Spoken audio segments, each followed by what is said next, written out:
Sir मैं तो एक चीज़ जानता हूँ कि भैया 1998 में लॉरेंस बिश्नोई के समाज, बिश्नोई समाज के हैं लॉरेंस बिश्नोई, उनके समाज में हिरन को पूजा जाता है, काले हिरन को पूजा जाता है, ठीक है ना। तो उन्होंने क्या किया था, जब उनके मूवी जो है शूटिंग हो रही थी तो वहाँ पर उन्होंने क्या किया था, मूवी शूटिंग के बाद वो चले गए मनोरंजन के लिए, उन्होंने 5 हिरन को मारा था। ऐसे जो मैंने सुना है, मीडिया में सुना है, 5 हिरन को मार दिया था अपने मनोरंजन के लिए। उनको ये नहीं पता था कि भैया ये जो हिरन है ये बिश्नोई समाज इनको पूजता है। यहाँ तक कि वहाँ की जो महिलाएं हैं छोटे छोटे हिरन के बच्चों को अपना स्तनपान भी कराते हैं, मतलब इतना मानते हैं। भैया अपने मज़े के लिए आपने किसी की जो है हत्या कर दी, वो भी उस हिरन की हत्या की जिसे वो पूजते हैं, है ना। आज मैंने ये चीज़ देखी है, इंटरव्यू सुना है सलीम खान की, वो बोल रहे कि हमारा बच्चा तो एक मक्खी नहीं मारता, एक चींटी नहीं मारता। ये इतना बड़ा झूठ बोलते कि भैया एक मक्खी नहीं मारता। वैसे तो आप बिरयानी में बकरा मुर्गा अगड़म मगड़म मिला के खाते हो तब कोई प्रॉब्लम नहीं होती है, वैसे आप जो है चींटी तक नहीं मारते हो। और उनके पिताजी ये भी बोल रहे कि हमारा बेटा मारा नहीं है। तो आपको बताइए, जब नहीं मारा है तो आप बताइए 1998 से और आज 2024 तक का ये कार्रवाई पुलिस उसमें केस अदालत में केस आपका क्यों चल रहा है, कार्रवाई क्यों चल रही है? पूरे मतलब 26 सालों में ये आदमी सलमान खान सिर्फ 18 बार जेल गया हुआ है।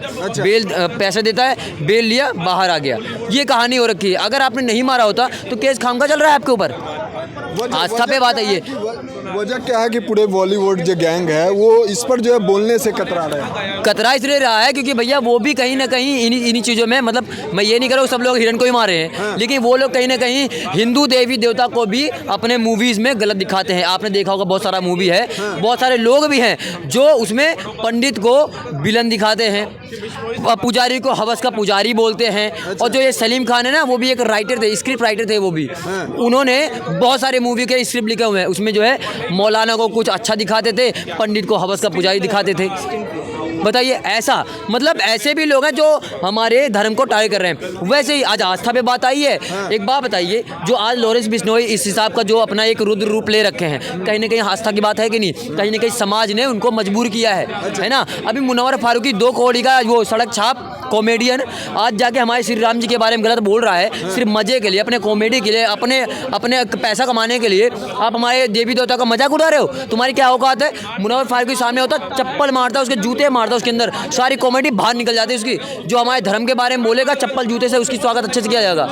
और सीधी सी बात है, और सुनिए मेरी बात, धर्म की बात आएगी। आज देखिए हमारे देश में मंदिर तोड़े जा रहे हैं, रैली में पत्थरबाजी हो रही है, और जो है कहीं ना कहीं हमारे भगवान के मंदिर तोड़े जा रहे हैं, उनका जो है मूर्तियाँ तोड़ी जा रही है। तो कहीं ना कहीं आने वाले समय में एक लॉरेंस बिश्नोई आज तक इन लोगों ने देखा है जिसने अपने धर्म के लिए, अपने समाज के लिए उन्होंने स्टैंड लिया है।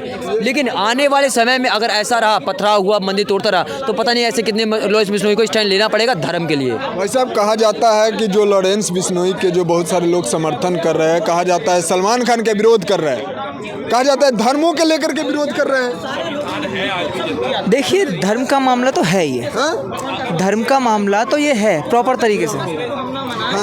अब यहाँ पे समझने की ज़रूरत ये है सबसे पहले कि ये मामला सिर्फ धर्म का है, या इसके साथ साथ में क्राइम के अलग अलग रूप भी जुड़े हुए हैं कि नहीं जुड़े हुए हैं। देखिए, जब हम बात करते हैं बॉलीवुड की, तो बॉलीवुड में सुन लीजिए बॉलीवुड के अंदर जो बॉलीवुड में लोग रहते हैं उनका धर्म से कोई संबंध नहीं है, मज़हब से संबंध है। स्पेशली सलमान खान हो गए, शाहरुख खान हो गए। अब सलीम जी ने ये बात बोली है कि उनका बेटा मच्छर भी नहीं मार सकता। तो इस बात के लिए तो मिस्टर सलीम, मैं आपको थोड़ा सा कहूँगा कि आप ये गलत बोल रहे हैं। आप ही के बेटे ने विवेक ओबरॉय पे भी हाथ उठाया था, आप ही के बेटे ने ऐश्वर्या राय पर भी हाथ उठाया है। तो ये तो कम से कम इतना सफ़ेद झूठ तो मत बोलिए कि आपका बेटा हाथ में हिंसा नहीं कर सकता। वो कर सकता है, और वो हिंसा करने को अपनी हीरोगिरी समझता है। कौन? सलमान खान।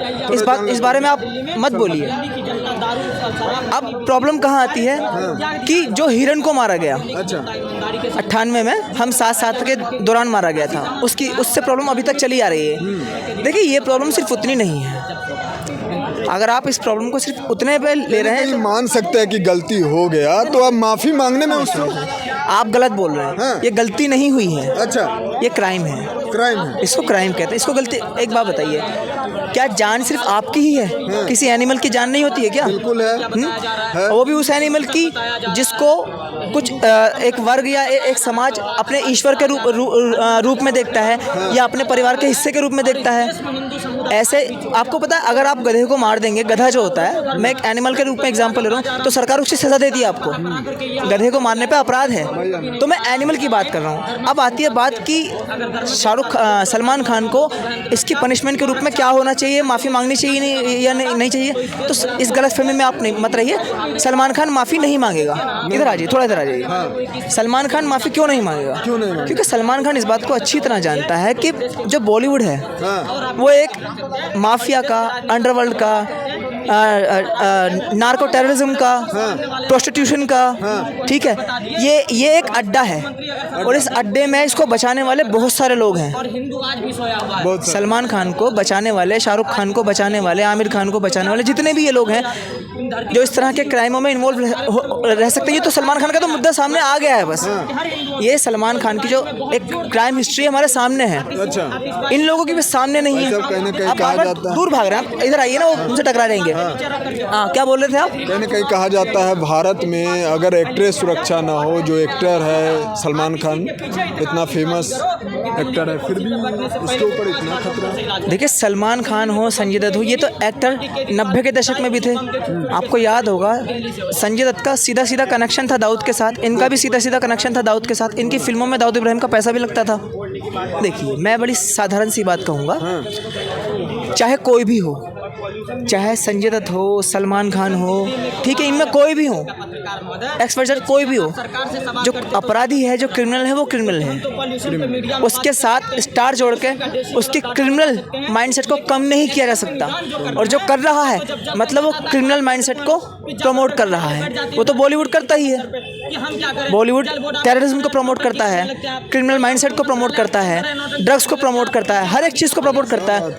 और इस्लामिक टेररिज्म को तो खुले तौर पर सपोर्ट करता है बॉलीवुड। अब बात आती है बिश्नोई की और सलमान खान की, या बात कर लीजिए सिद्दीकी की, जो बाबा सिद्दीकी है, उसकी बात आप बार बार पीछे भागे तो उससे टकरा जाएंगे यार। बात कर लेते हैं बाबा सिद्दीकी की। देखिए, जो इंसान मरा है वो दिखने में इंसान ज़रूर था, लेकिन दिमाग से इंसान नहीं था। वो इंसान नहीं था। हाँ, जब वो इफ्तार की दावतें करवाता था, इनके जो रमज़ानों में इफ्तार आते हैं उसकी दावतें करवाता था वो, उसकी दावत में शराब, ड्रग्स, हर तरह का नशा होता था। और लड़कियों को एक शारीरिक वस्तुओं की तरह उसमें प्रेजेंट किया जाता था। बॉलीवुड की जो हीरोइनें होती थी उस ज़माने की, ठीक है। तो मुझे ये बता दीजिए, उस अपराधी को, उस क्रिमिनल को, जिसको आप कह रहे हैं बाबा सिद्दीकी, किस रूप में आप उसको सही मायने में भारत का सिटीज़न मानेंगे? 400 करोड़ से ऊपर की इल्लीगल संपत्ति थी उसके पास। ऐसा बहुत सारे लोग तो समाज सेवी के रूप में देख रहे थे। समाज सेवी के रूप में उसको वही देखेंगे जो दाऊद इब्राहिम को भी समाज सेवी के रूप में देखते थे। अच्छा, जो मस्तान मिर्ज़ा, जिसको हाजी मस्तान भी बोलते थे, वो भी एक आतंकवादी था, जो उसको भी जो है समाज सेवी के रूप में देखते थे।